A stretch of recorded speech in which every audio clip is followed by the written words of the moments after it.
Les estaba contando que en este experimento, claro, bueno, los monos ven ahí los plátanos, cogen la escalera, les cae una lluvia de agua helada, lo intentan una segunda vez, una tercera vez, lluvia de agua helada, y ya interiorizan que no se puede subir por la escalera porque se congelan.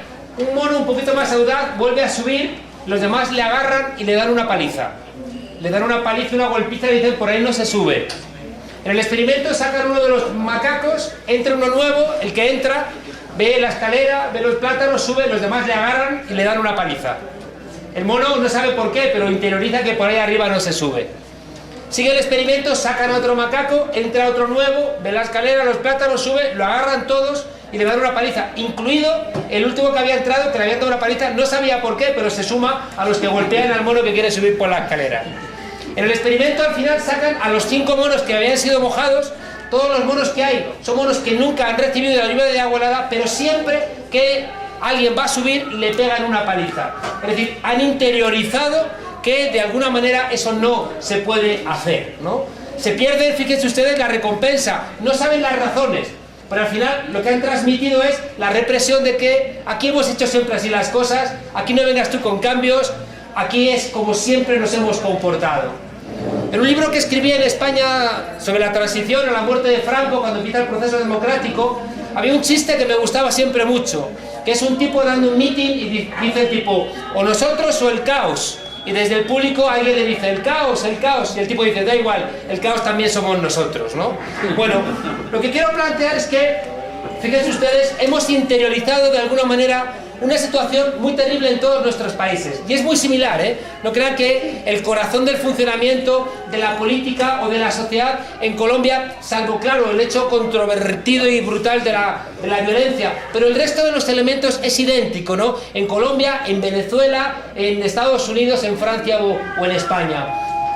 En el libro lo que he intentado es caracterizar qué es lo que nos está ocurriendo, ¿no? Cuáles son las razones para explicar con lo que empieza el libro. ¿Por qué los canallas están tan envalentonados? En cambio la gente decente anda tan perpleja. ¿Por qué estamos en una situación donde los sinvergüenzas están tan crecidos? En cambio la gente decente, la gente humilde, la gente de buena fe anda medio asustada.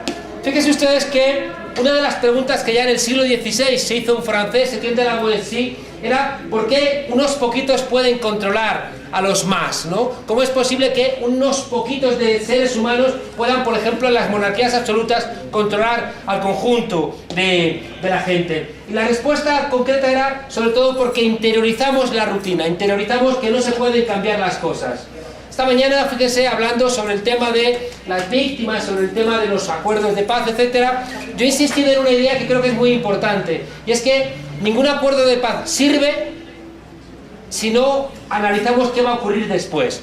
Fíjense que los acuerdos de paz siempre son una correlación de debilidades. Si hay acuerdos de paz es porque nadie ha tenido la fuerza suficiente como para vencer al otro.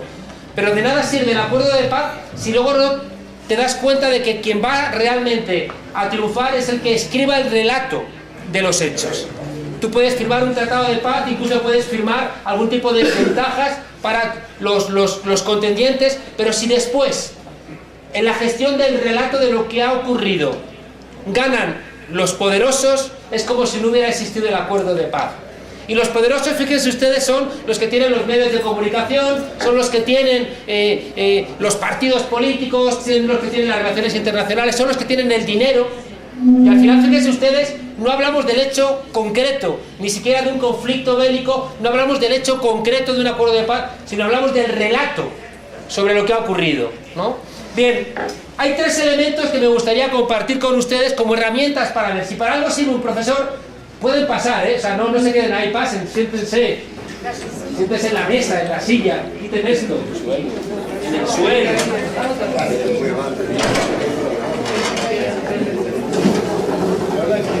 Adelante.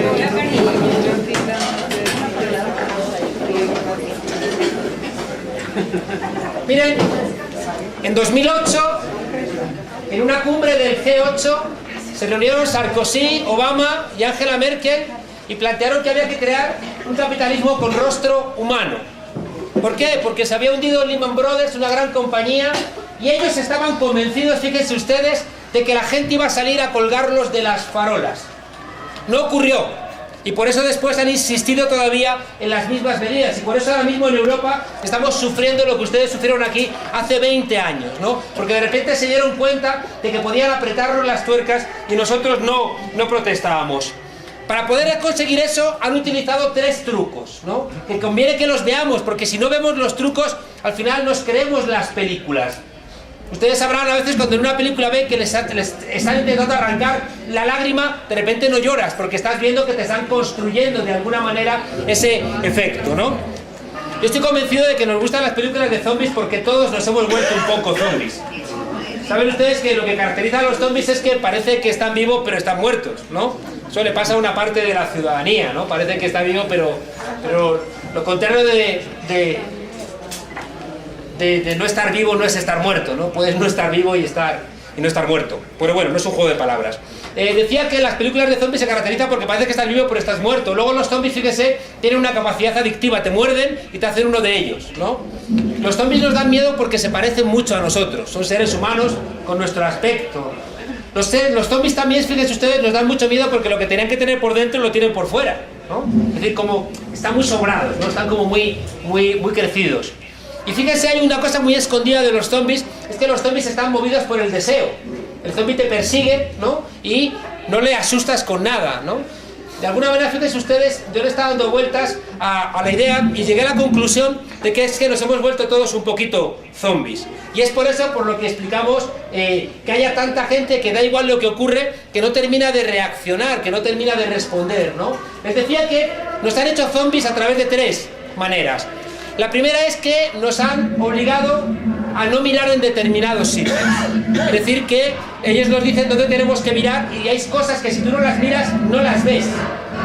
Hay un experimento también interesante, que igual ustedes lo han visto porque está por ahí en YouTube, y es que en un partido de básquet te piden que cuentes cuántas veces tiene el balón, la pelota, el equipo de la camiseta verde y cuántas veces la tiene el equipo de la camiseta naranja. Y lo haces durante 10 minutos. Entonces tú estás viendo aquello, cuando termina te preguntan, ¿has visto algo raro? ¿Has contado las veces que tenía cada equipo la pelota? Y dices, sí, 83, 67, ¿has visto algo raro? No. 8 de cada 10 no ven nada raro. Y saben ustedes, en el experimento, en mitad de ese juego, sale un gorila. Bueno, un tipo disfrazado por gorila y pasa así, se rasca los sobacos y sigue, ¿no? ¿Cómo es posible que 8 de cada 10 personas no vean eso?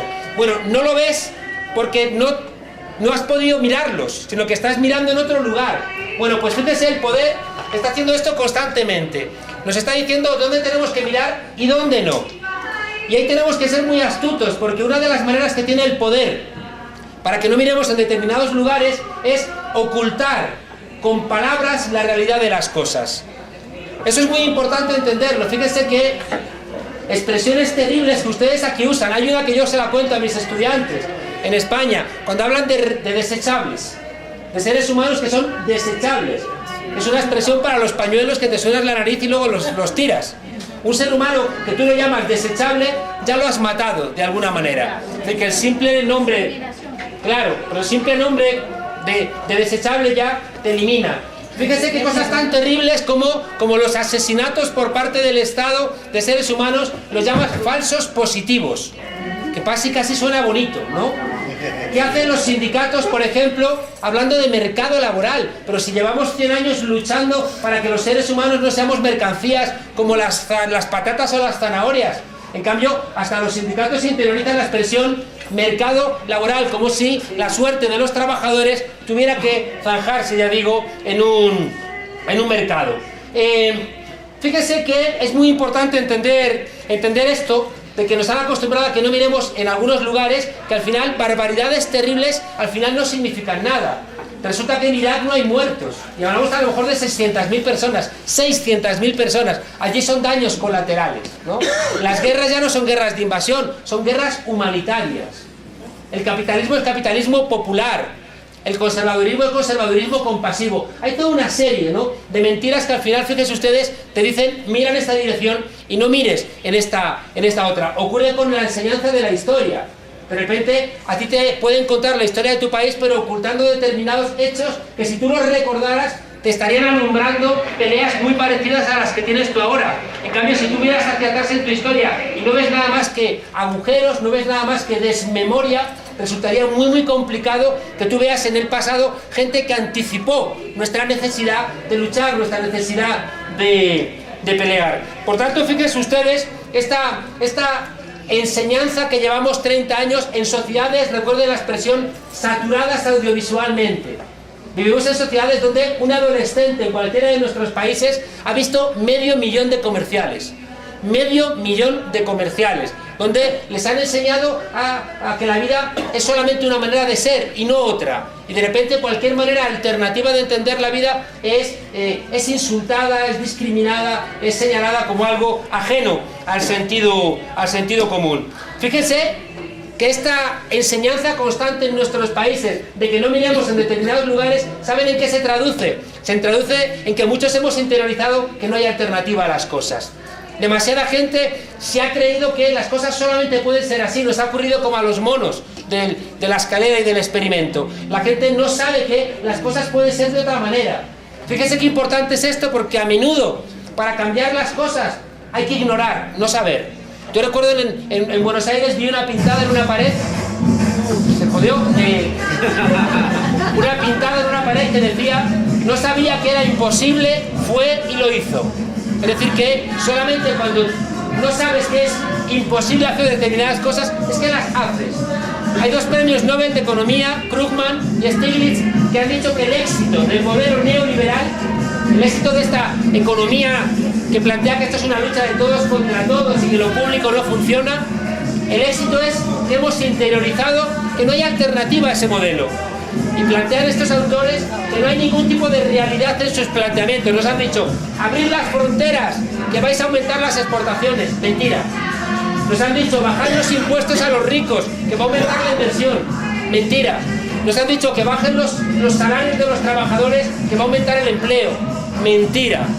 Fíjese que al final hemos comprado todas esas mentiras solamente porque no hemos sido capaces de pensar que las cosas pueden ser de otra manera.